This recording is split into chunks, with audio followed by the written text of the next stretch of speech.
பேசுவது போல் பாவ்லா செய்து ரொம்ப நேரமாக கடையை நோட்டமிட்ட மர்ம நபர். தாகமாயிருக்கு தண்ணி கொடுங்கன்னு கேட்டு நொடியில் செய்த பகீர். தண்ணீருடன் திரும்பி வந்து கல்லாப்பெட்டியை பார்த்தவருக்கு காத்திருந்த அதிர்ச்சி.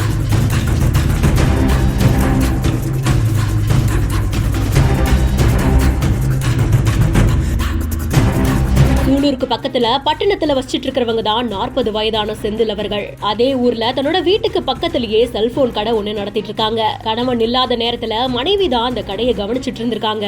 அப்போதான் கடந்த வெள்ளிக்கிழமை மத்தியான நேரத்துல கடைக்கு வந்த ஒரு மர்ம நபர் வாட்டர் பாட்டில்ல தண்ணி எடுத்துட்டு வரதுக்குள்ளேயே அந்த மர்ம நபர் மேஜையை தாண்டி கல்லாப்பெட்டியை திறந்து உள்ளே இருந்து சுமார் 60,000 ரூபாய் பணத்தை கொள்ளையடிச்சிருக்காரு. தண்ணி எடுத்துட்டு வரதுக்குள்ள இது வேண்டாம் அப்படின்ற மாதிரியா சொல்லி அவங்க திரும்பி போற கேப்ல அங்க இருந்து அந்த மர்ம நபர் தப்பித்து போயிருக்காரு. இதற்கப்புறமா தான் கல்லாப்பட்டியில பணம் காணாம போனது தெரிந்த அந்த பெண் சிசிடிவி காட்சியை ஆய்வு செய்து பார்த்தபோது தண்ணீர் கேட்ட அந்த மர்ம நபர் தான் பணத்தை கொள்ளையடிச்சிட்டு போனது தெரிய வந்திருக்கு. இது குறித்து காவல்துறையில புகார் தெரிவிக்கப்பட்டு அந்த மர்ம நபர் யார், பணம் என்ன ஆச்சுன்னு தீவிரமா விசாரணை மேற்கொள்ளப்பட்டு இருக்கு.